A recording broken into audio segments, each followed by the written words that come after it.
Cette année, on a invité Thomas Gaudin à exposer pour une exposition qui s'appelle GLAD, ce qui signifie en fait patrimoine en breton et donc qui est tout à fait en lien avec l'établissement qui promeut le patrimoine en général, le patrimoine local plus précisément du territoire du pays de Landivisiau.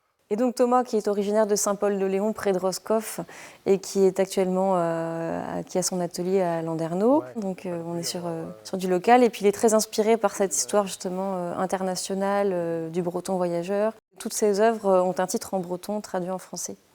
Donc on parle aussi de patrimoine immatériel, de patrimoine oral, et la langue, elle est très présente chez nous également. Blognien en Aodveo, en breton. Et en Aodveo, c'est un mot très poétique parce que ça veut dire la côte vivante.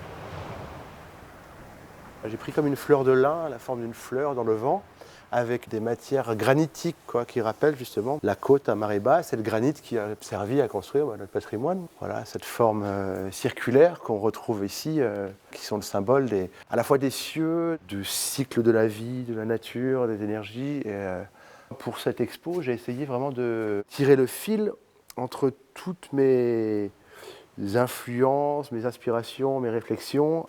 La côte, la mer, notre histoire aurait été très différente si on n'avait pas été sur une péninsule, c'est évident. Si on m'avait dit que je serais artiste un jour, ça m'aurait bien fait rire, parce que ce n'est pas du tout un projet, je suis arrivé dans ce monde par accident. J'ai fait une journée gravure. Et quand ma gravure est sortie de la presse, j'ai eu qu'une envie, c'était de recommencer, de revenir. Et au final, j'ai quitté mon ancien métier, qui était plus cartésien, pour la gravure, parce que ça me rendait heureux. Je fais de l'impression à l'ancienne, auprès de machines, avec des techniques, des savoir-faire ancestraux. Mais après, tu as l'aspect poétique, métaphysique, la chimie, et puis la poésie, le voyage. Et ça cristallise absolument tous les mondes. Voilà, je crois que c'est un moyen d'expression qui est vraiment fait pour moi.